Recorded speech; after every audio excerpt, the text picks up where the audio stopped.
From spoken word to everyday stories, it was a rare opportunity for Quinnipiac students to voice their experience with culture and identity. This past Monday at the Your Voice, Our Quinnipiac event, things took a turn when sophomore class president Chris Montalvo shared his personal experience and voiced opinions that students of color took offense to. I think, even though I understand the sentiment of what he was saying, it could have been said in a better way, and I think that didn't really, it wasn't received well by the room. Following the event, a number of students took their complaints to today's SGA General Board meeting. What we allowed on Monday, because he continued to speak, was a discussion on how the experiences of a white man could mirror the experiences of people that have faced racial bias their entire life.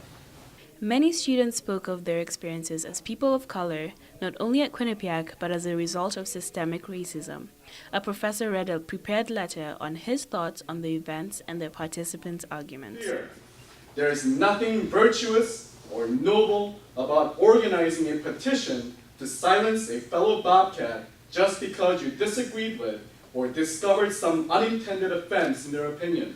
There was passionate debate as SGA members argued on whether or not they should impeach Montalvo and what consequences he should face for his actions.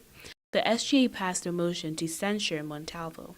A censure is a way of reprimanding Montalvo and his actions. Before the motion was passed, Montalvo apologized for his actions and urged those offended to reach out to him. What I'm going to do is I'm going to give you my email, I'm going to give you my phone number, I'm going to open up my schedule, and I want to have a conversation with every single person who I offended.